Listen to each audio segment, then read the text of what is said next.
Fala galera, tudo bem? Deu Liga na área, de volta para o episódio. Até tem que olhar aqui porque o Deu Liga ele tá voando, né? Voando, como diz o narrador da praça, voando.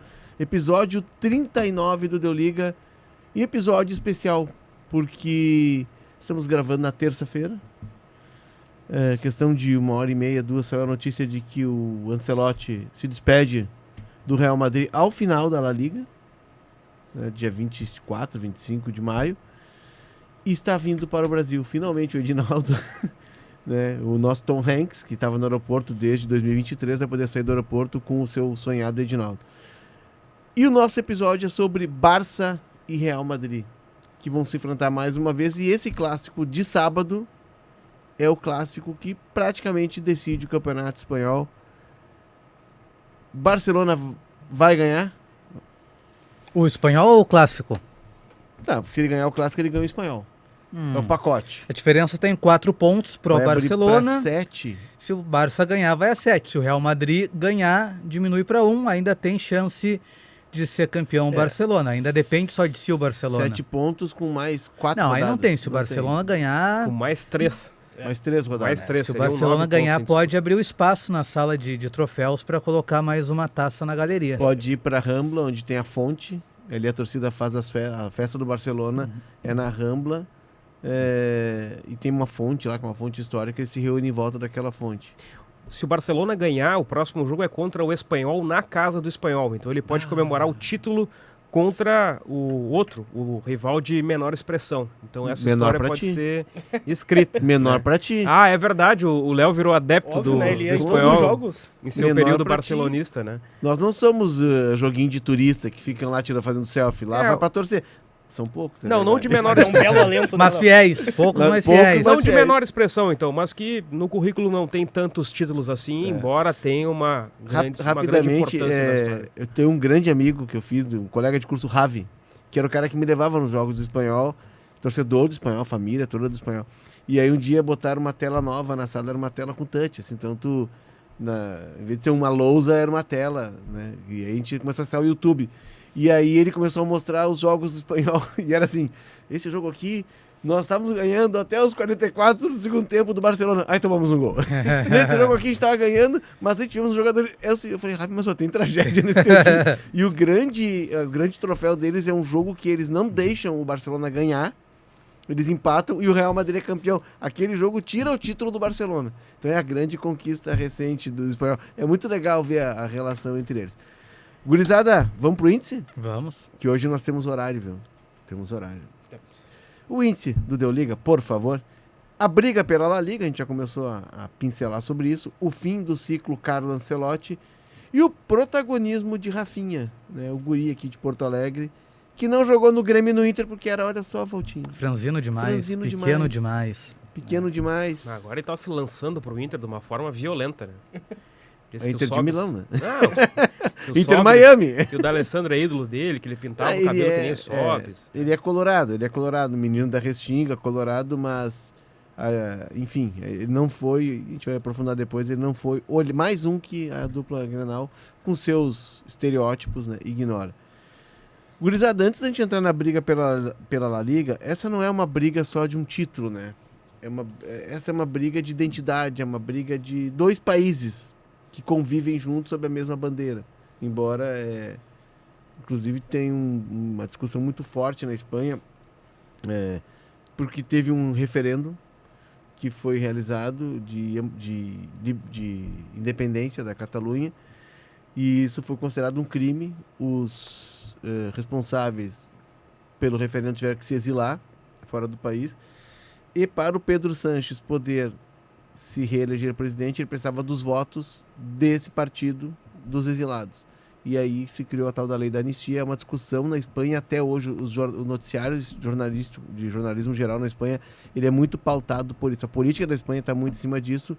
E quem estava lá na época me conta, isso foi 2022, talvez, 21, foi recente. Eu não saberia a data precisa. Que as pessoas iam votar no referendo e a polícia chegava e com truculência e fechava as sessões de votação. Foi algo muito forte. A partir daí se abandonou essa ideia de independência da Catalunha. Mas ela é muito viva em Barcelona. E é muito vivo também a resistência e o incômodo de Madrid com essa identidade própria da Catalunha. Enfim, não é só um jogo, né?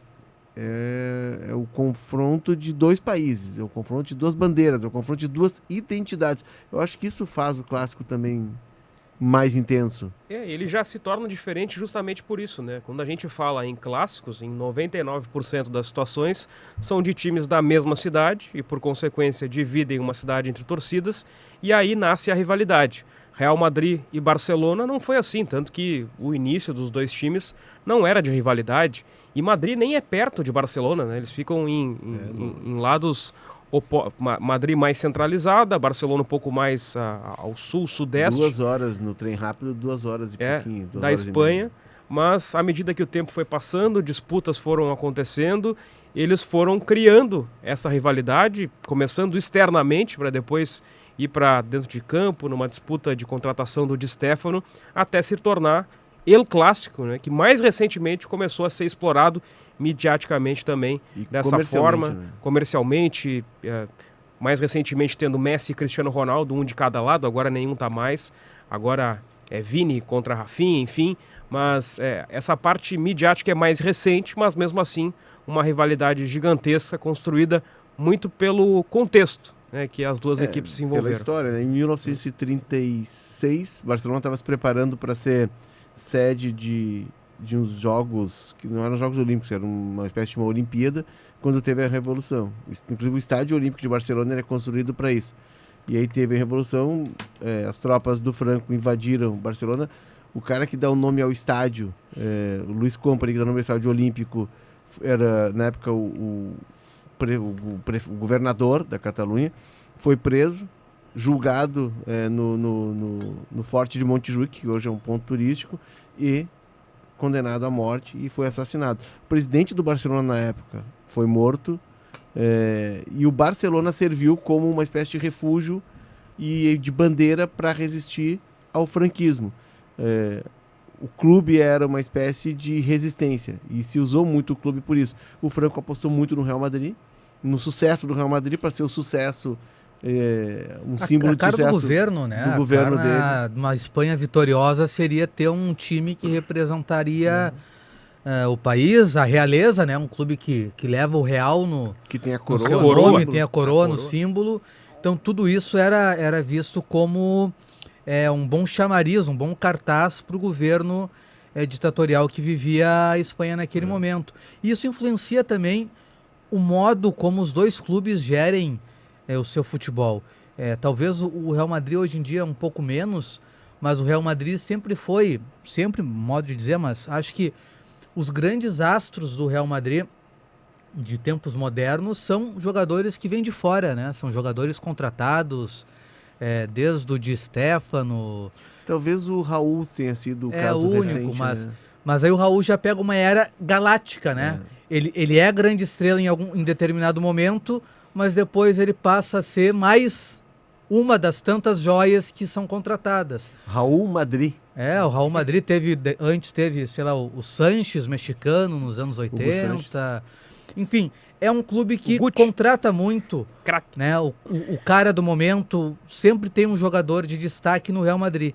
E o Barcelona se preocupa mais em ter essa identidade, né? Em criar os seus jogadores. Claro, a gente tem o Lewandowski, tem o Rafinha, mas tem tantos outros caras no Barcelona hoje em dia e no passado que ou são jogadores identificados com uma causa, como foi o Cruyff, ou são jogadores formados nas categorias de base, como aquele time que tinha o Guardiola como técnico, tinha o Messi como jogador. Puyol. O próprio Guardiola vem de um time com muitos jogadores daquela região. Não, né? O Piqué é ativista até hoje da Catalunha, né? Um jogador cria do Barcelona, que sai para jogar em outros clubes e volta. Ele sai para jogar no United, muito Ele sai para jogar no Espanhol e depois no United. Aliás, no Espanhol não, no Zaragoza e no United, vai emprestado e volta.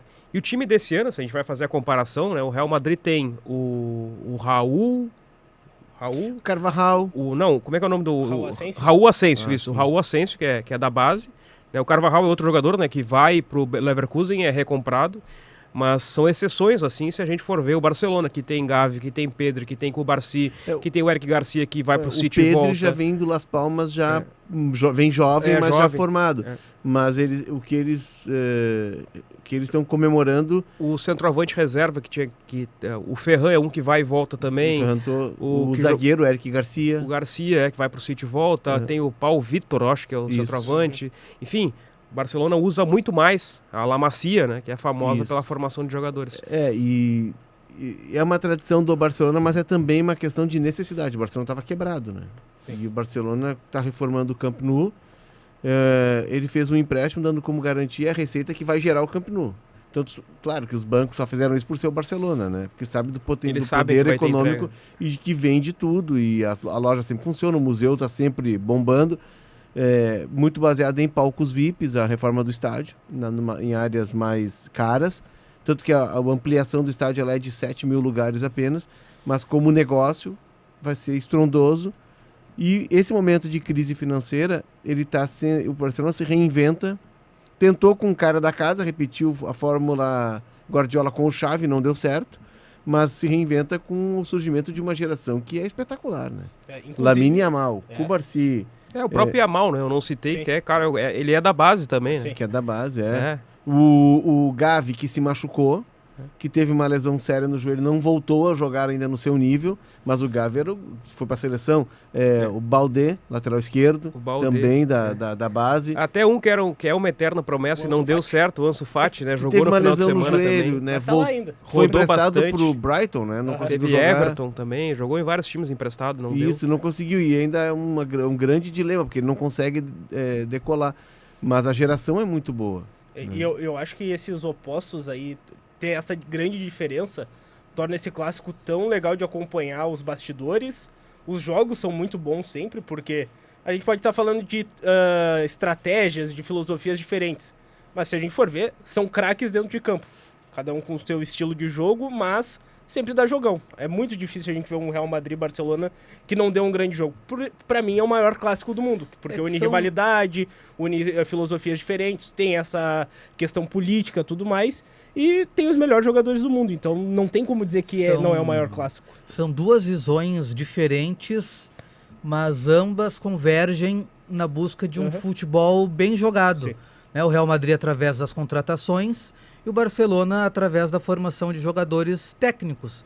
A gente não vê o Barcelona formando um camisa 5 que está ali só para marcar, um cão de guarda. Ou um zagueiro que é o zagueiro rebatedor. Não, o Real Madrid tem a preocupação de formar jogadores técnicos independentemente da posição em que eles vão atuar. Quem agradece aqui, a Espanha. E o último clássico 3-2 vencido pelo Barcelona na prorrogação, só com golaços, né? O gol do título do Baldé é um golaço, a abertura do placar com o Pedri é um golaço, o Mbappé, que entra no segundo tempo, estava machucado, faz um golaço para empatar. Parecia que a regra era gol feio não vale. Foi um 3-2. O gol do Ferran Torres, que é o 2-1 também, é bonito. Depois tem a cabeçada do Tchouaméni, mas assim, foram golaços. Então é um jogo que envolve muita coisa, tem uma grande expectativa, mas não são times que se retrancam para segurar o 0-0. É 3-2, é sempre jogo grande, ou até super goleadas, como foi na Supercopa disputada na Arábia Saudita, que o Barcelona simplesmente atropelou o Real Madrid, foi 4-5-1, 5-2. E acho que são quantos clássicos esse ano? Na temporada são 3. Foi um 4-0 no primeiro turno, Barcelona. E tem da pré-temporada ainda, né? Que foi nos Estados Unidos. Isso. Esse sempre tem, né? Falando só os oficiais. Os valenos 4-0 no primeiro turno pro Barça, 5-2 na Supercopa e 3-2 na Copa do Rei. Todos que amassa. Exato. E esse de sábado, o jogo que vai valer praticamente o título. Quer dizer que no ano passado que eu tinha condições de ir aos jogos, que eu estava do lado, foi o pior Barcelona dos últimos tempos, é isso? Muito ruim, time mal treinado, time que tinha muitos jogadores lesionados, a todo jogo que se diz é que o Xavi era meio Renato, assim, não gostava muito do dia a dia, ele gostava do jogo, né? E mais gestor de vestiário. E aí, quando parecia que as coisas iam dar certo, venceu o primeiro jogo contra o PSG, fora de casa, meu Deus, tomou a virada. Tomou a virada em casa. A gente já sabe que a culpa é tua, né, Léo? Tu voltou pra cá. A culpa foi do Ronald Araújo, mas eu não conto. O Ronald Araújo que tá perdendo espaço, né? Que deve sair, inclusive. Inigo Martínez e Cubarsí. Cubarsí, eu sou de uma geração mais antes de vocês. O surgimento do Cubarsí me lembra muito o surgimento do Mauro Galvão. O Mauro Galvão surge com 17 anos jogando assim como se fosse adulto. E o Cubarsi entra com 16 anos e joga a Liga dos Campeões, jogos decisivos com 17 anos. Ele perde a posição no começo da era Hans Flick, mas depois rapidamente recupera. Ele não é um zagueiro alto. Ele é um cara de muito bom tempo de bola, né, de velocidade. E, em alguns momentos ele lembra muito na movimentação, claro que numa outra posição, o Busquets. Que o Busquets não era rápido, o Busquets não era, mas era um cara com tempo e espaço assim absurdo, né? A capacidade de passe em profundidade que ele tem é estrondosa. É um volante jogando pontos. Zagueiro, basicamente, né?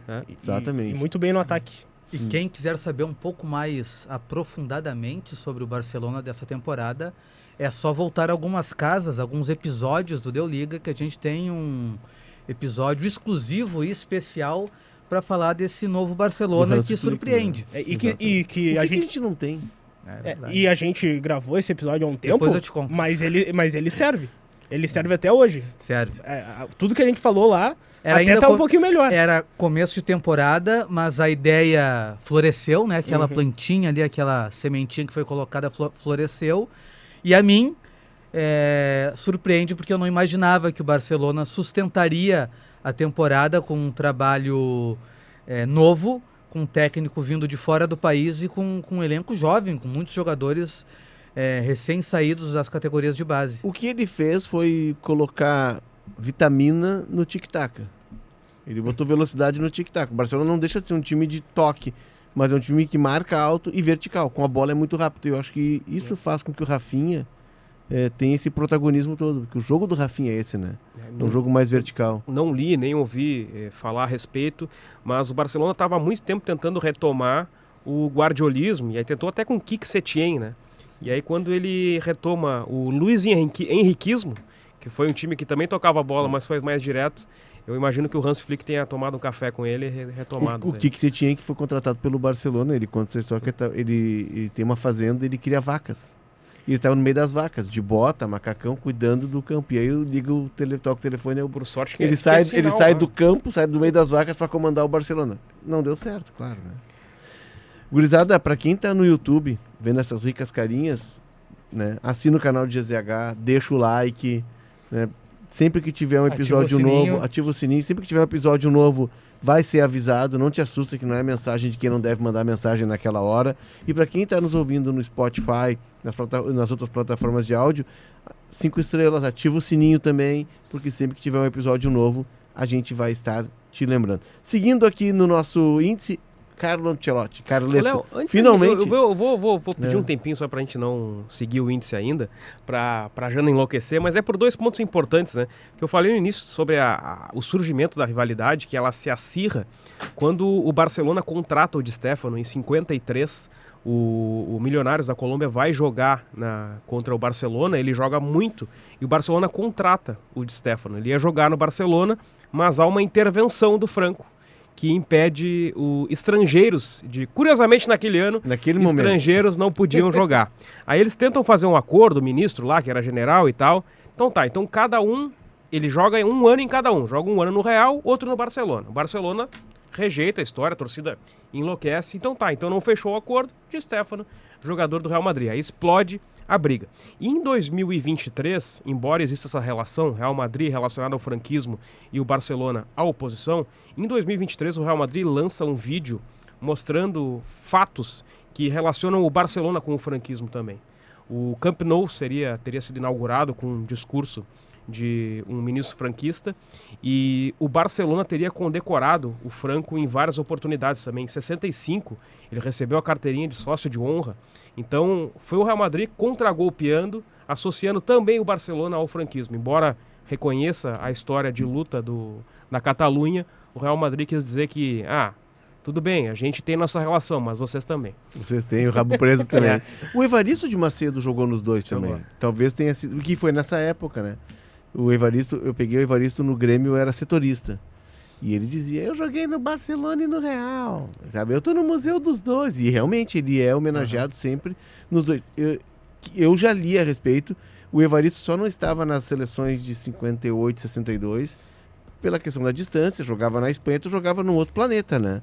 que não se acompanhava tanto, mas o que se diz do Evaristo é que era um espetáculo. E no Grêmio, ele participava dos treinos com os jogadores, dos rachões, e ele jogava e já com 70 anos. Né? E tinha um goleiro, Silvio, terceiro goleiro, e ele desafiava o Silvio sempre bater pênalti. E chegava no final e ele sempre sacaneava o Silvio. Ele dava com cavadinha, ele deslocava e saía rindo do Silvio. Era uma grande figura. Diz que o seu Enio fazia isso também, né? O seu Enio jogou muita bola e fazia isso quando ele era técnico. Cobrava pênalti e os goleiros não pegavam. Não conseguiam pegar. O Evaristo participava do rachão, cara. E o Dinho, uma vez o Dinho prometeu que ia pegar ele. Eu vou pegar esse velho hoje. E deu um carrinho daqueles do Dinho e o Evaristo deu um pulo assim, vou te tirar do time, hein? Campeão da Copa do Brasil 97 pelo Grêmio. O Murilo uma vez me contou que... Goleiro reserva também. Que na preparação e tal, antes da estreia do Grêmio na Libertadores, assim, eu tô rico, eu não preciso mais disso, eu tô aqui com vocês, porque nem era pra estar aqui, eu não preciso. E aí eu larguei. E aí, o primeiro lance que o Grêmio errou contra o Cruzeiro, ele virou pro banco, tinha uma bola parada, ele deu um bico em direção ao banco, a bola bateu na quina do banco, os jogadores... Ele não tinha largado, ele não tava aqui só passando o tempo. Grande figura. Agora seguindo, sim, podemos? O fim do ciclo Carlo Ancelotti. Que também tem um episódio no Deu Liga, esse mais recente. Também, né? Esse mais recente, quando ele tava para vir para a seleção brasileira. E agora parece que ele tá de novo para vir para a seleção então vamos brasileira. fazer um outro episódio. Idas e vindas. E nesse meio tempo que fizemos o episódio, vamos fazer outro, o Edinaldo tá onde? Não se sabe, né? No aeroporto. Não se sabe. No aeroporto. Aliás, o Edinaldo é suspeito aí de se envolver na CBF em ter falsificado a assinatura do nosso Coronel Nunes. Que estaria interditado, então, não teria 2023. As faculdades para assinar um documento, porém incapaz. A CBF emitiu uma nota dizendo que ela tem uma procuração e que ela desconhece essa análise que foi feita por uma consultoria independente da validade dessa assinatura. Então talvez nem o Ancelotti encontre o Edinaldo. Né? De repente veio agora, o Ancelotti. O problema é dele, porque ele já se liberou lá do Real Madrid. Ele acaba de sair de uma reunião com o Real Madrid. O que se dizia que o ciclo se encerraria depois do Mundial de Clubes. E ele entregaria o bastão para o Xabi Alonso. Mas como a seleção tem uma urgência, a gente está gravando hoje, é dia 6 de maio, a seleção precisa apresentar a lista de convocados, enviar à FIFA de 50 nomes até o dia 18. E os jogos eliminatórios é 6 de junho. E a convocação está marcada para dia 26. A CBF faz convocação. O Uruguai, por exemplo, não faz convocação. O Uruguai, os jogadores vão chegando no aeroporto. A lista vai para a FIFA lá. Vai para a FIFA. Mas a CBF tem o protocolo de fazer uma convocação, com uma solenidade. Isso seria dia 26. O Ancelotti jogaria dia 24 ou 25, a última rodada, e viria para o Brasil. Mas certamente, se ele está acertado com a seleção, a convocação com esses nomes já é dele e dos assistentes dele, né? Imagina-se. Mas está deixando o Real Madrid, são 3 Liga dos Campeões. Isso. Assim, a situação toda... 3 La Liga, acho que são Copa do Rei também, né? Enfim. Ganhou tudo. Mundial. Não, até por esse currículo, me parece que uma situação um pouco mal costurada pelo Real Madrid, talvez até pelo próprio Ancelotti. O Real Madrid claramente está decepcionado pelo ano que está tendo, porque ano passado, temporada passada, o Real ganhou a Liga dos Campeões e o Campeonato Espanhol. Imaginava que com o Mbappé, que é um dos principais jogadores, talvez o grande nome jovem do futebol mundial hoje em dia, possível herdeiro de Messi e de Cristiano Ronaldo, entraria no time e o time voaria e seria melhor que o time do ano passado, porque contratou um jogador melhor do que os jogadores que estavam já no Real Madrid. E não foi isso que aconteceu, porque tu coloca uma peça nova no quebra-cabeça, que é um time de futebol, tu tem que mudar o encaixe de todas as outras para conseguir fazer com que o molde, né, se encaixe com aquela nova peça, e acabou não acontecendo. E é uma peça muito cheia de recortes, né? Não é uma peça qualquer que seja de fácil encaixe. E mesmo assim, mesmo que não tenha rendido os frutos que todos esperavam, me parece que o Real Madrid, há algum tempo da temporada, já estava disposto a não dar continuidade ao trabalho do Ancelotti, apesar de ter contrato por mais uma temporada. Então me parece que o Real abriu mão do Ancelotti, criou um ranço, não sei se é essa a expressão, mas já pensou no futuro sem o Ancelotti muito cedo. Pelo histórico que ele tem, me parece que pelo lado do Real Madrid faltou um pouco de respeito com um técnico tão vitorioso e com um técnico que, pelo histórico que tem, merecia ter mais um ano de Real Madrid para continuar nesse clube. E se ele vier a não acertar com a seleção brasileira, ele vai sair igual do Real Madrid. Seja ir para o futebol árabe, para ficar em casa. Mas foi mal conduzido, né? Foi mal conduzido. Não é o padrão europeu, né? De fazer a troca, tu já organizar essa troca 6 meses antes, já anunciar, já ter o novo técnico, né? O novo técnico já tem, né? Mas também em bastidores, né? Que é o Xabi Alonso. Mas assim... Será que não tem algo assim de... Pô, o Barcelona foi lá na Alemanha, buscou um técnico que foi campeão da Bundesliga, que teve sucesso num grande clube da Alemanha. Será que também não tem um pouco dessa... Eu acho que a transição ia acontecer em 2024. O Real Madrid, ele já não... Mesmo antes ainda de ter o Mbappé, né, ele já não vinha produzindo tanto, não fazia um jogo tão bonito. A semifinal contra o Manchester City é de uma retranca monumental. O Real Madrid passa o tempo inteiro atrás, joga por uma bola e consegue a classificação para a final. E aí vai lá e vence o Borussia Dortmund. E essa vitória tornou um pouco impossível o cenário de mandar embora o Ancelotti, né? E aí ele renova por 2 anos, por isso está esse ano no Real e ficaria mais um ano conforme o contrato. Acho que o cenário do ano passado que deixou essa situação um pouco mais conturbada. E aí se coloca o Mbappé na mão do cara. Pô, ele é o cara que vai fazer o time render, vai colocar mais um jogador de qualidade no ataque, vai encaixar com o Bellingham, com o Rodrigo e com o Vini. E aí isso não aconteceu da melhor forma esse ano. Não conseguiu encaixar todo mundo. Eu acredito que o título do ano passado tenha sido uma surpresa, pelo fato do Real Madrid estar se remontando. Foi. E se soma isso, ninguém espera. E se soma isso a vontade do Xabi Alonso em continuar no Leverkusen, né? Porque ele é super campeão, invicto e tal, mas ele quis continuar lá. Porque já havia um encaminhamento com o Real Madrid, já se falava sobre ele ser o sucessor do Ancelotti, pelo histórico que ele teve no Real Madrid também.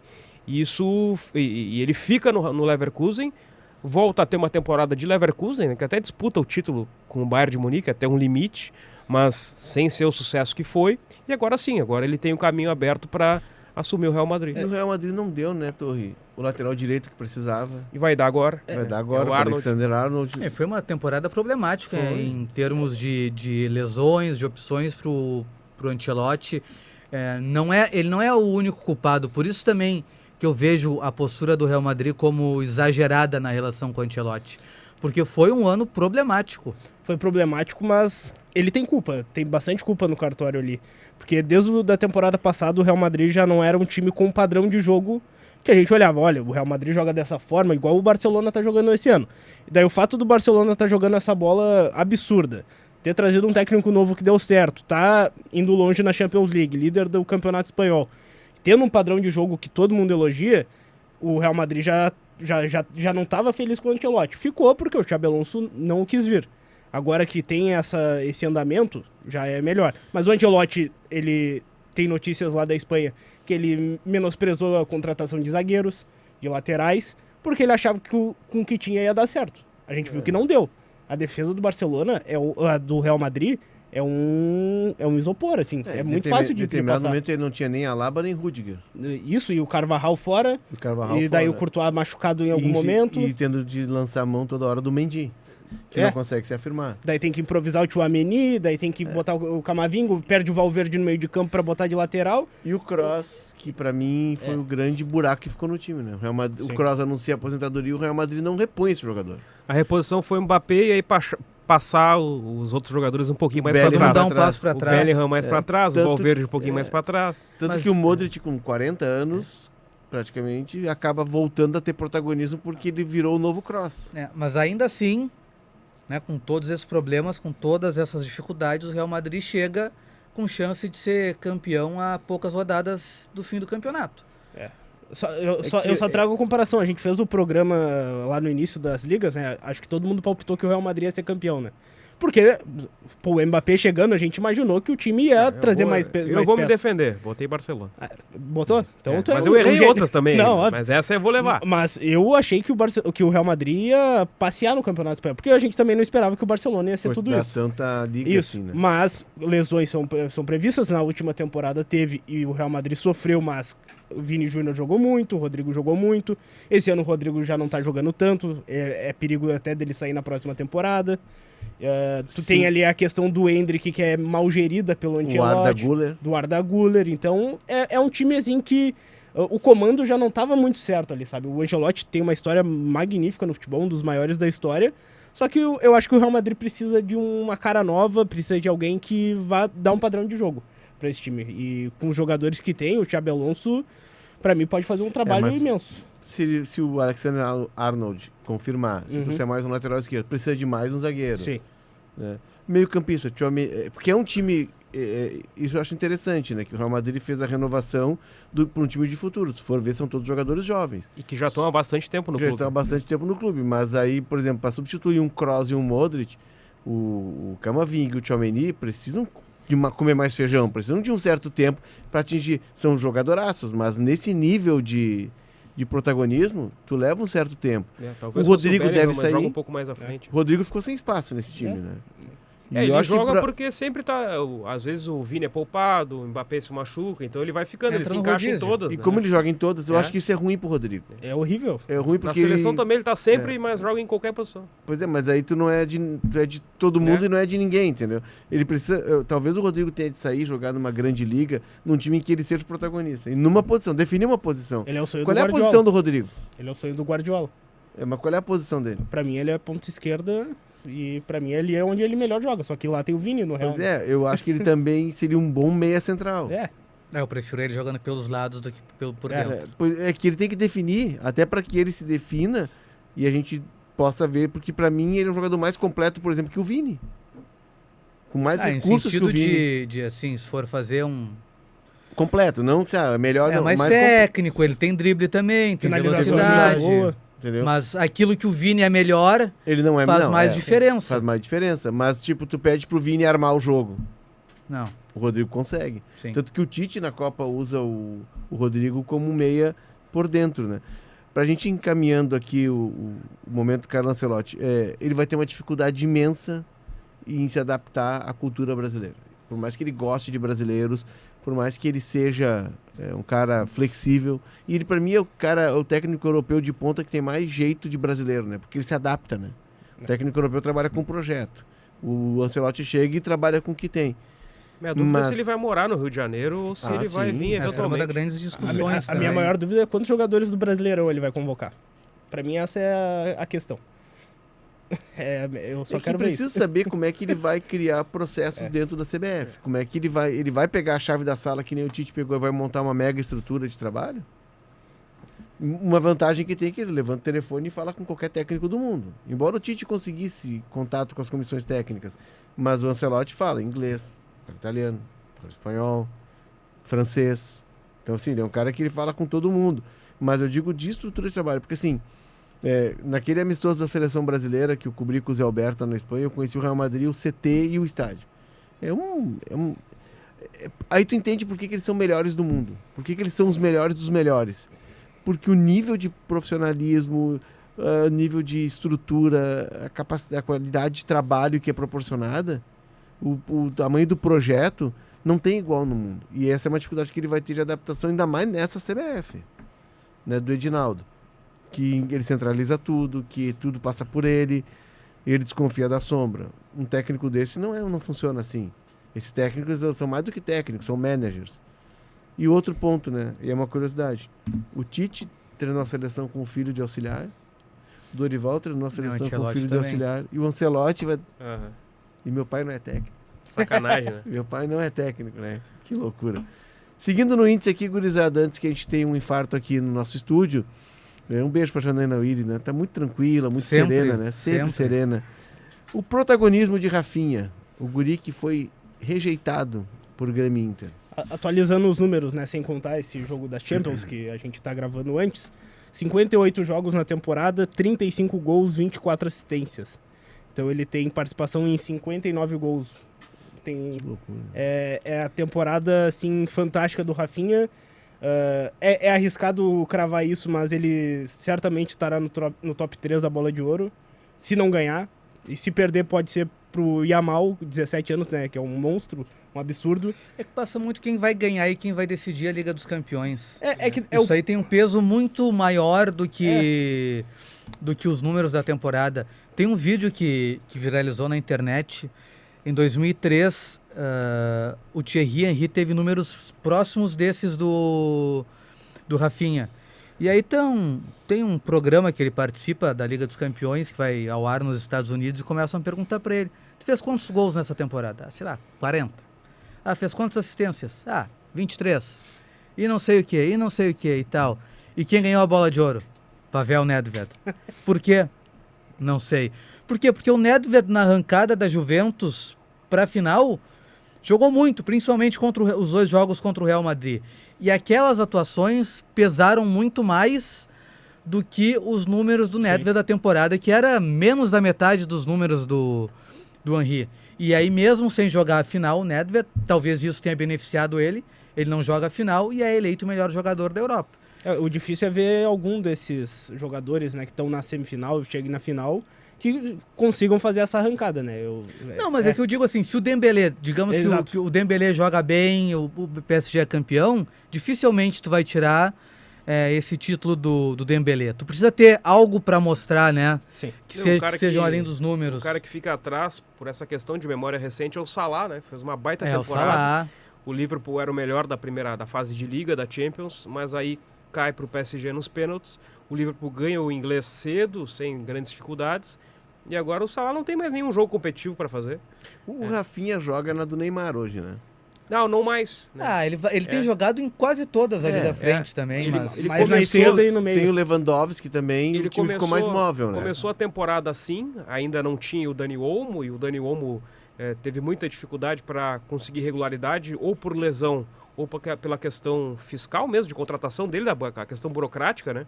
Então o Rafinha sempre foi o substituto para o Dani Olmo no meio, e aí por consequência o Ferran jogava do lado esquerdo, com o Yamal na direita, né? Agora o Lewandowski fora, o Ferran joga na frente, o Rafinha pelo lado esquerdo, mas assim, com trocas constantes. Só o Yamal não sai da direita. Ele joga com 2 por dentro, né? Com trocas constantes, organizando o movimento ofensivo para o Baldé fazer ultrapassagem, enfim, isso tem também, né? E o fato é que na seleção que ele foi jogar na direita, aonde ele não joga tanto no Barcelona. O Léo citou no começo do programa a questão do Rafinha não ter jogado nem no Grêmio, nem no Inter e em nenhum clube grande do futebol brasileiro. E isso faz com que ele sofra um preconceito muito grande na seleção. Porque olha os números que o Torrealba trouxe dele, e aí a gente pergunta, quem é que a seleção tem hoje em dia? Tem o Vinícius Júnior, tem o Rafinha. O Rafinha tem entre os melhores jogadores do mundo. Mas não é suficiente, parece, pra gente achar que a seleção tem jogadores de qualidade a ponto de competir com qualquer outro país. E parece que assim, se o jogador não tem pelo menos um ano num clube grande brasileiro, como teve o Vini Júnior, o Vini Júnior tem um tratamento merecido, mas desproporcional em relação ao que o Rafinha faz. Por quê? Porque o Vini Júnior teve uma temporada de Flamengo, uma temporada e meia de Flamengo, já se destacou ali, já se viu potencial nele, e aí depois ele vai para a Europa, enquanto o Rafinha faz um caminho muito mais longo até chegar nesse patamar de jogar no Barcelona e ser destaque do Barcelona. E totalmente o oposto, né? Ele vai por times periféricos, pequenos da Europa, até no Leeds ter um destaque um pouquinho maior, mas ainda assim, o Leeds, que hoje para a Premier League é um time que está voltando, mas ali de meio para baixo de tabela. A primeira temporada no Barcelona, que é a passada, não é boa. Ele chegou a comentar em entrevista que cogitou sair, porque não se deu bem com o jogo do Xavi, mas foi convencido pelo Hans Flick que poderia ser importante. E aí sim, no segundo ano, isso ele se afirma. Uma característica do Rafinha, né? Eu já conversei com familiares dele, eu estava na casa da família dele quando ele foi convocado para a Copa do Mundo, estava com eles lá e eles comentam. O Rafinha nem sempre se adapta de uma maneira rápida. Ele não chega explodindo num clube. Ele sempre teve um processo de evolução passo a passo dentro dos clubes que ele passou. Ele nunca chegou fazendo números estratosféricos na sua primeira temporada. Ele tem uma primeira temporada de afirmação e a segunda temporada dele no clube é sempre melhor. E é o que a gente está vendo no Barcelona, né? Uma baita de uma temporada. Números que vão superar os números do Neymar na sua melhor temporada no Barcelona. Ele só está a uma participação em gol do Cristiano Ronaldo, né? 22-21, numa edição de Liga dos Campeões. Eu me lembro que em 2017, um pouquinho depois, 2018 ele não vai para a Copa, né? Não, então Copa de 22. É depois da Copa de 18. Eu já estava com a coluna e aí me liga o Davidson Campos, que trabalhei muito tempo com o teu pai, Valtinho, aqui na Rádio Gaúcha. E o Davidson hoje é diretor de jornalismo da FAMECO. Isso, professor universitário. Uma grande pessoa. E o Davidson me liga assim, olha, acompanho teu trabalho e eu tenho um sobrinho meu que é de Porto Alegre, da Restinga, e está jogando no Sporting em Lisboa. De Portugal, te interessa a história? Como? Claro que me interessa, vamos contar essa história. E aí eu fui conversar com o Rafinha. Na época eu conversei com o Rafinha. Né? E ali eu comecei a acompanhar a trajetória dele, que foi a primeira coluna grande, primeira matéria grande que ninguém conhecia o Rafinha. Porque o Rafinha, a história dele é a seguinte, o Rafinha tinha jogado escolinha e tal, passado, e ele estava num projeto, olha só, ele estava num projeto de um cara em Viamão que preparava guris para peneiras. Então ele saía da Restinga e ia até Viamão. E o pai dele era percussionista da Samba Tri, que era a banda do Ronaldinho. Que o Ronaldinho levou muitos desses caras para Barcelona e direto para lá. E sempre estavam nas festas do Ronaldinho tocando. Inclusive o vocalista da banda Samba Trio eu encontrei em Barcelona, ele ficou em Barcelona. Muitos dos caras ficaram em Barcelona. Tem uma turma que o Ronaldinho levou que ficou lá. Mas o Rafael, que era o percussionista, como tinha família aqui e tal, ele voltou. Mas ele criou uma relação com o Deco. E aí o filho dele, o Rafinha, consegue jogar num time, se não me engano, é o Imbituba. Olha só, ele foi jogar a segunda divisão do Sub-20 catarinense. Já com 17 anos, estourando a idade, tipo assim, pô, tá chegando e tu não tá conseguindo. Tem que, né, dar rumo na vida, tem que estudar, se preparar pra vida. E aí ele vai muito bem nesse Sub-20 e o Avaí observa ele e leva pro Sub-20 do Avaí. E o Avaí tava caindo naquele ano no Brasileirão com muitas rodadas e o Gilson Kleina puxa alguns guris da base pra jogar a reta final do Brasileirão. E o Rafinha vai jogar. E aí o Rafael, com essa conexão que ele tinha com o Deco já tinha parado de jogar, tinha virado empresário, fala com o Deco, tem o meu menino e tal, queria que desse uma olhada. E o Deco leva o Rafinha para fazer um teste no Vitória de Guimarães B. Ele passa, joga 6 meses no Vitória de Guimarães B, vai pro Vitória de Guimarães e aí pro Sporting, ganha a Copa de Portugal no Sporting. E aí começa, ele depois vai pro Rennes, e do Rennes ele vai pro Leeds no último dia da janela, e Leeds. E aí eu resgatei aqui, rapidamente, uma história que surgiu essa semana, que ele teve para ser convocado para jogar a Euro pela Itália. Né? E aí ele disse o seguinte, tinha um impasse do tipo, o Rafinha falando, ele falou para Isabella Pagliari, eu nunca vou ser convocado pela seleção brasileira, e a seleção italiana não para de me ligar. Se não pegou seleção de base nenhuma vez, a chance de ser convocado é baixa. Quando estava no Avaí, fiz uma temporada incrível. Foram 11 ou 12 jogos no Catarinense, mais a Copa do Brasil. 24 desses jogos tinha 24 gols e 10 assistências. E ninguém viu o Rafinha. Meu Deus do céu. E aí, assim, se fiz isso lá e não fui para a seleção, mesmo que de base, eu não vou para a seleção jogando pelo Leeds. Tinha isso na minha cabeça. E os caras da seleção italiana me ligando. O Jorginho, que é o volante que tá voltando pro Flamengo, o Jorginho me ligava direto. Eles tinham um projeto para mim. E eu me lembro que na coluna eu sempre, como acompanhava muito o Rafinha, e o Luiz Henrique Benfica passou a acompanhar também. E o Benfica me ligava, Léo, o nosso guri foi bem hoje, eu vi o jogo do Leeds. E eu fiz algumas colunas dizendo, talvez tenha um nome de surpresa na seleção, o Tite pode ficar de olho. E aí tem a história do Tite, que o Kleber Xavier contou depois. O Tite contou, aliás, que eles chegam, o Kleber Xavier chega com um dossiê. Tem esse cara aqui pra tu convocar. O Tite não conhecia o Rafinha. E o Kleber Xavier, eu acho que o Matheus, chegou com o dossiê pronto. Disse, esse cara tu tem que chamar. E o Tite, se vocês estão com tudo isso aqui, ele chama o Rafinha, no primeiro jogo dele ele esmirilha, né? E aí ele garante o lugar na Paraguai, Copa de 22. É muito conto de fadas. A Itália ganha Euro em julho de 2021 e esse jogo é a data FIFA de agosto. É muito conto de fadas. Final da Copa. E ele foi convocado pelo Leeds. Isso. Jogando pelo Leeds. Tanto que na Copa América de 21, o Tite ainda tinha Gabigol, ainda tinha outros jogadores de ataque. E a seleção muda muito até a Copa, que aí entra o Antony, entra o Rafinha, mudam muito os pontas na reta final daquela convocação. Até a Copa América de 21, do Maracanaço da Argentina lá, a seleção era bem diferente no ataque, com o William jogando ainda. Isso. E ele chega e vai super bem na estreia. E o Neymar logo assim se conecta com ele. E hoje o Rafinha, pra mim, ele é o grande jogador brasileiro do momento. E é uma liderança do Barcelona. Ele é um dos capitães do Barcelona, que não é pouca coisa, né? E quem quiser saber mais das origens do Rafinha, principalmente da época dele na Restinga, vai lá no Google e coloca Fábrica de Rafinhas GZH. Tem um material bem legal contando a história dele. Feito por mim, inclusive. Pô, que legal, Walter. E é bom. E tem um projeto social, né? Da família, os tios dele têm um projeto social. Isso também. Essa é uma outra matéria feita pelo João Pretzel, que também conta a parte da família. Eu conto mais os campos da Restinga, onde ele jogava. É bem bacana também. Tem perfil dele antes da Copa do Mundo. O seu Farias, que é o cara que treinava o Tinga. Quando pequeno, eu me lembro que numa zona mista ele passou e eu brinquei. Seu Farias não ia gostar disso. Ele parou e olhou assim. Pô, tipo assim, ele se conectou, né? Porque Porto Alegre. E aí, ele tem uma entrevista de hoje dizendo que ele, quando morava em Porto Alegre, ele ia pouco ao jogo do Inter. Porque não tinha dinheiro. E que ele passou a ir a jogos do Inter nas férias quando ele já estava jogando na Europa, daí ele podia pagar o ingresso.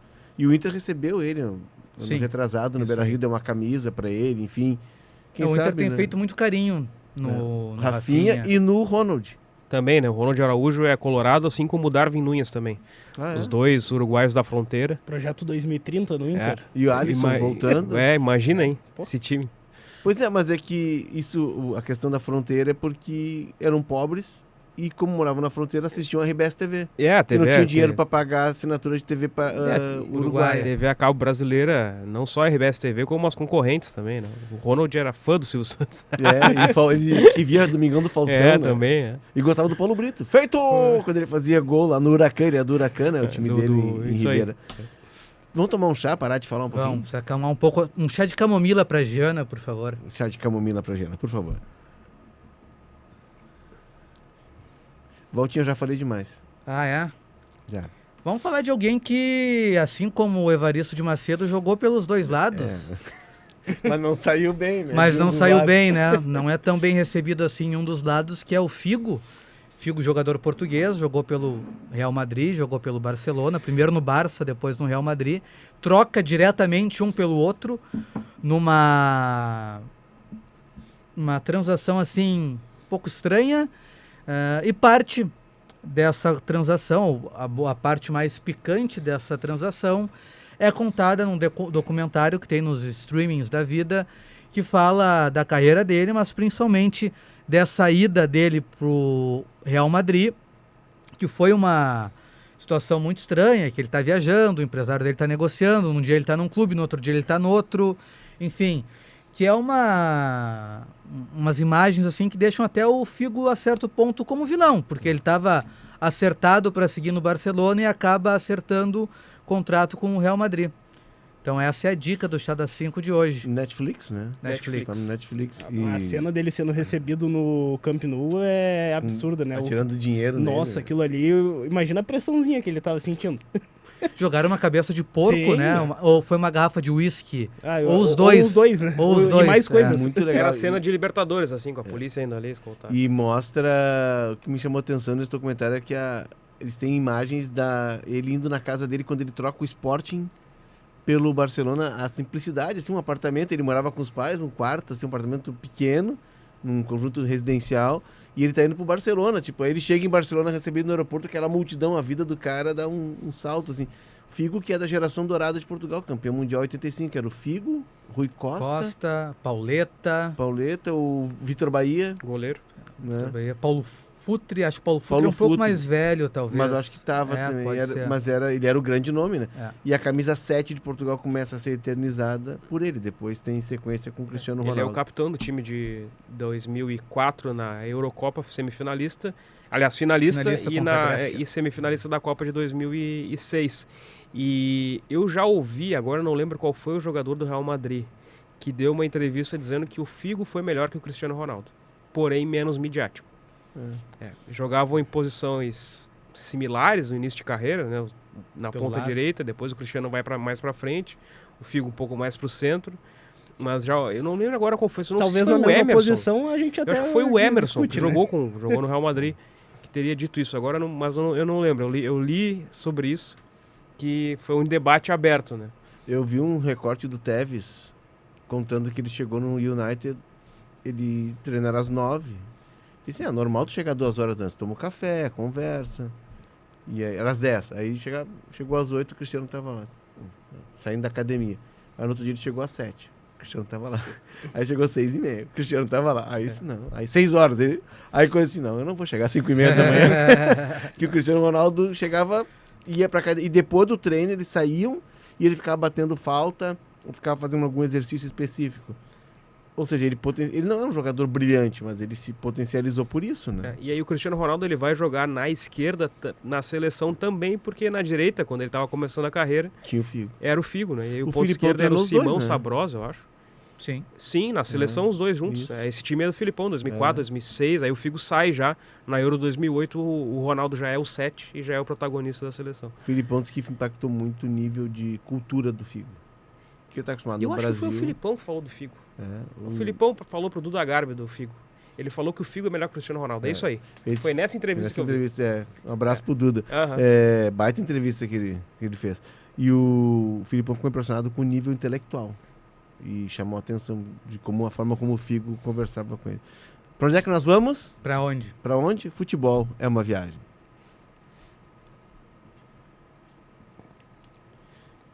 Tu pode comprar passagem, pega o voo da TAP aqui em Porto Alegre, tá? Dá pra descer em Portugal. Aí descer em Portugal. Aí tu pode passar uns dias ali em Lisboa e tal, pode pegar o carro e ir de carro. Já tá explicando. Já tá tudo explicando. Tu desce aqui isso. E aí depois tu escolhe pra onde é que tu vai. Se tu vai pra Madrid, pra Barcelona, se vai pra Andaluzia, Espanha no sul. aqui no meio. Se tu vai pra Galícia, onde se come muito bem e tem praias maravilhosas, a vida é boa. Ou se tu vai pro País Basco, onde a comida é farta. Aliás, tem um episódio sobre o Atlético Bilbao. Então, assim, a gente tem mais de 39 episódios, né, Léo? Só pode. Algum momento a gente falou. Mas a Espanha, onde tu desceres na Espanha, eu sou suspeito pra falar, mas onde desceres, eu recomendo a Catalunha. Ali vai a Girona, Costa Brava, né? E algum Filgueiras, momento, onde assim tem como os jogadores do Barcelona, Teatro Museu do Dalí. Eu vou ter uma casa em Castelldefels. Eu estive em Castelldefels. E ali frequentar todos os dias alguma padaria de algum uruguaio ou argentino que se perdeu por ali para comer uma media luna tu encontra e um Ramon ibérico. E assim eu vou ficar feliz. Carne argentina, tu vai no mercado da Boqueria, que é na Rambla, tu encontra a picanha argentina. Sim. Tu encontra a carne que tu quiser, a carne argentina. Mas enfim, eu tive em Castelldefels porque eu tinha um amigo que morava ali do lado e num pueblo, como eles chamam, pequenininho, e a gente foi comprar argentino, foi fazer um assado pra gente, foi comprar carne e ele disse, essa pizzaria é que o Soares ia, uma pizzaria uruguaia grande, assim, e aí nós fomos no mercado do lado, e aí eu comecei a olhar nas paredes, camisa autografada do Ronald, camisa autografada do Rafinha, camisa autografada de todos os jogadores sul-americanos. Aí eu perguntei, aí o dono anterior era muito amigo, era um uruguaio, ele era muito amigo dos jogadores, os jogadores iam comprar carne ali. Agora o dono era um equatoriano, mas a clientela segue sendo, porque os jogadores do Barcelona moram ali, que é mais exclusivo, né? E perto de casa, né? Imagina, em Porto Alegre o Soares tinha que sair de Eldorado para ir na Sabor de Luna, no Montserrat, demorava umas 2 horas, é isso que fez a Softball querer ir para os Estados Unidos. Exato, e ali virou meio que um ponto deles, porque como Castelldefels é meio exclusivo, lugar de grandes casas, é montanha e praia, eles moram por ali. Mas Barcelona, onde tu for morar, tu mora bem. Tirando onde eu fui morar nas primeiras semanas, que eu entrei numa roubada. Era um bunker? Na verdade, era um lugar meio estranho, assim, meio esquisito, mas eu consegui reverter. Tirando aquele lugar que foi um lugar que eu não poderia ir, por pressa, acabei chegando lá, mas tudo se resolveu. Espanha, então, fica a dica. Tá? Onde cair, cai bem. O MVP da rodada, quem será? Quem será? Um concorrente do Rafinha pela ponta direita da seleção, na última Copa era o reserva e acho que jogou melhor que o Rafinha, pelo menos foi em 2022. O Antony, que depois de um momento de instabilidade, na vida pessoal até, né? Um conflito com a esposa, enfim, complicou-se, né? Que acusou ele de agressão e tal. Ele vai para o Manchester United, começa muito bem, mas depois começa a sofrer muitas críticas por ser mais malabarista e menos efetivo em campo. O Ten Hag vai embora, que era quem avaliava ele, né, por ter jogado junto no Ajax, e ali ele entra em um momento ruim, e agora ele vai para Sevilha, e como ele mesmo disse em entrevistas, começa a ver o sol novamente. Saiu do cemitério, e aí ele sai dessa fase depressiva que ele estava, retoma o bom momento, e um time, obviamente, de um cenário, uma prateleira inferior, mas é protagonista do Betis, fez golaço agora na última rodada contra o Espanhol, nos acréscimos, foi decisivo também no jogo do meio de semana pela Conference, com a Fiorentina. 2-1, né? Agora quinta-feira tem o jogo da volta, valendo vaga na final contra o Chelsea ou Esqueci agora. Mas vai ser o Chelsea. Enfim, o Chelsea goleou no jogo de ida. Djurgården. Isso. Djurgården, isso aí. Da Suécia, né? Isso. E é um cara que voltou a jogar muito bem, está sendo decisivo no Betis, do Antony, do Johnny, do Manuel Pellegrini, enfim. O Antony é um ponteiro canhoto. Eu sempre gostei muito desse jogador. E ele está retomando. O que faltou para ele foi cabeça, né? Até... E a acusação gravíssima da namorada dele. Isso era, né? namorada. E aí o Léo Dias, enfim, contou toda a história. Tinha amante no meio, um rolo terrível. Enfim... Ele teria quebrado o dedo da namorada em uma briga. Lamentável, né? Sim. O caso, se eu não me engano, ainda não houve um desfecho. Mas ele, enfim, seguiu a vida dele por enquanto. Ele pertence ao Manchester, né? Pertence ao Manchester United. O Simeone já andou dando um toque, querendo levar ele para o Atlético de Madrid. O United quer 40 milhões de libras, pagou 60, se não me engano. Ou seja, ainda quer muito dinheiro. O Betis não tem esse dinheiro para comprar o Antony. Não. E é uma negociação que vai se estender agora, porque ele não quer voltar para Manchester também. Quem quer? Mas assim como qualquer jogador, o Manchester United despejou dinheiro adoidado. O Ajax, sabendo da necessidade, cobrou bastante também. E agora, para recuperar, vai ser difícil. Teve um jogador que eu vi a história que estavam esperando ele para retornar a Manchester. Sancho? Não, que a casa dele foi assaltada. É tanta coisa que a gente vê. Que outro problema para o United do Sancho também, que foi pro Chelsea também. Que teve a casa assaltada e aí ele ficou morando num hotel e veio... É um brasileiro. Será que não foi o Antony? Não foi o Antony. E ele volta e disse, não, para lá... O Antony foi morar na casa que era do Cristiano Ronaldo quando ele foi a Manchester. Inclusive, quando a ESPN foi lá fazer a reportagem e tal, ele abre a casa e era a casa do Cristiano Ronaldo. Tinha uma academia que certamente ele não frequentava, tá com teia de aranha. Capaz, gigantesca, assim. É um jogador que ele, assim, frio, clima, e aí ele tava chegando em casa e a casa dele tava entrando em casa e viu os ladrões. Ele tá saindo do jogo com a filha, os filhos e a mulher. Viu a casa ser assaltada, foi morar num hotel. E aí os amigos foram visitá-lo lá. E aí disse que jogavam bola no corredor, os amigos. E... Di Maria. No Manchester, 2014. No Manchester. Di Maria, foi o documentário do Di Maria que eu vi. E aí que tá chegando, já não estava bem, porque o holandês, o Van Gaal pede a contratação dele e depois começa a destratar ele. E eles que não estavam jogando bem, e aí tem esse episódio, assim, frio, neve, chega em casa, minha casa assaltada, aí ele vai para um hotel, e aí tá de aniversário, a mulher traz os amigos de Rosário, aí eles ficam jogando bola no corredor do hotel, ficam dias, os amigos hospedados lá, e aí ele volta para a Argentina e diz, para lá eu não volto, nem que eu tenha que jogar no Rosário de novo. E aí ele é vendido pro Real Madrid. Não, pro PSG. PSG. Ele sai do Real Madrid, campeão da Champions. Isso, vai pro United, exato. E aí ele vai pro PSG. Até ele disse que a mulher estava em Rosário e ele disse pra mulher assim, não, eu tô bem, agora nós vamos morar numa cidade legal, parecido com Madrid. E aí no PSG é o Di Maria, lembrei dessa história. Chega? Né? Só. Então tá bom, passamos 4 minutos. Acontece. Né? Mas o que é 4 minutos? Chamaram o VAR, e aí ele ficou vendo as linhas. Não é culpa minha, Jana. A produção é da Janaína Uiri e do Rafael Ramos. A técnica de edição de áudio é do Leandro Carvalho e do Victor Mira. A sonoplastia é dele, Paulo Fraga, o mito, a lenda. Siga o Deu Liga na sua plataforma de áudio preferida, deixe as 5 estrelas na avaliação e ative o sininho para receber uma notificação sempre que o episódio novo estiver no ar. Deixe o teu like também na transmissão do Deu Liga no YouTube, onde estão essas ricas caras. E aproveite para seguir o canal de GZH e consumir todo o conteúdo que esse rapaz aqui, ó. Isso aí. Que nós fomos buscar lá no Chile, nosso Dom Elias Figueiredo Astengo. Trabalha esse rapaz. Bocejur. Bocejur, isso aí. O Bocejur é ruim. Escalona. Tu tá mais pra Dom Elias Figueiredo ou pra Bocejur? Com certeza. No campo? Não, na qualidade do trabalho. Então Figueiredo. Então tá bom. O nosso Dom Elias Ricardo Figueiredo Brander. No campo consuma o material dele. No campo ele é o Rojas. É o Rojas. Goleiro. O Johnny Bravo. Johnny Herrera. E tem outros setores que ele é craque também. Não, aí ele é Marcelo Salas, Zamorano, aí é no ataque. Aí é Bambam. Então tá bom. Tchau.